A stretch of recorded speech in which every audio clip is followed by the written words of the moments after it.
నా పేరు నరసింహారావు అండి. 29th మార్చిన డాక్టర్ గారిని వచ్చి కలిశాను. వారు అన్ని ఎగ్జామ్ చేసేసి నాకు రైట్ లెగ్ ఫస్ట్ చేయించుకోమని సజెస్ట్ చేశారు. నేను 6th మార్చిన చేయించుకున్నాను. చాలా బాగా చేశారు. రోబోటిక్ సర్జరీ చేశారు. చాలా బాగుంది. ఒక 1 వీక్ తర్వాత నేను వితౌట్ స్టిక్ నడవగలిగాను. Now I'm okay. ఇప్పుడు ఫిజియోథెరపీ చేయించుకుంటున్నాను. ఇక్కడ స్టాఫ్ చాలా కోఆపరేటివ్ అండి. పర్టికులర్లీ స్టాఫ్ నర్సెస్ చాలా బాగా సర్వీస్ చేశారు. మాకు చాలా బాగున్నది. డాక్టర్ గారు అయితే చాలా మంచి డాక్టర్ గారు మాకు దొరికారు. బాగా చేశారు. Thank you very much.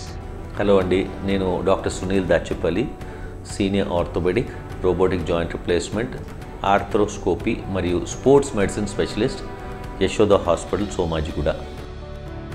ఇవాళ మనము మిస్టర్ నరసింహారావు గారు ఆపరేషన్ చేసుకున్న తర్వాత ఆయన ఎక్స్పీరియన్స్ షేర్ చేస్తున్నారు. ఇప్పుడు మనకేంటంటే మోకాళ్ళ మార్పిడి చాలా సహజంగా చేస్తున్నారు, చాలా కామన్ అయిపోయింది. దాంట్లో లేటెస్ట్ ఇప్పుడు ఏంటంటే రోబోటిక్ నీ రీప్లేస్మెంట్ అని వచ్చింది. సో దీంతో ఏంటంటే చిన్న ఘాట్లు, తక్కువ కండరం కట్ చేసి అది కూర్చోబెట్టే విధానం వచ్చింది. And also perfection.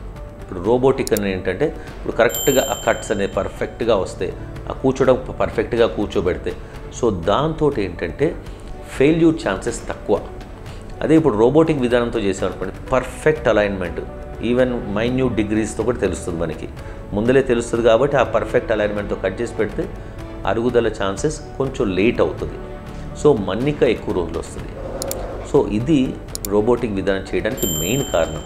Perfection, longevity of the implant and less pain.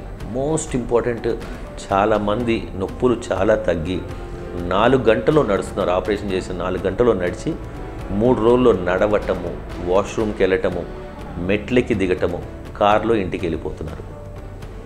So ఇన్ని అడ్వాంటేజెస్ ఉన్నాయి. సో దీనికి ఒక వేలలో కొంచెం ఎక్స్ట్రా ఖర్చు పెట్టడం తప్పులేదని నాకు అనిపిస్తుంది. నేను మీ స్టేజ్కి వచ్చేసరికి డెఫినెట్గా రోబోటిక్ ఇంకా ఏదైనా అడ్వాన్స్ ఉంటే అప్పటికి అదే చేసుకుంటాను.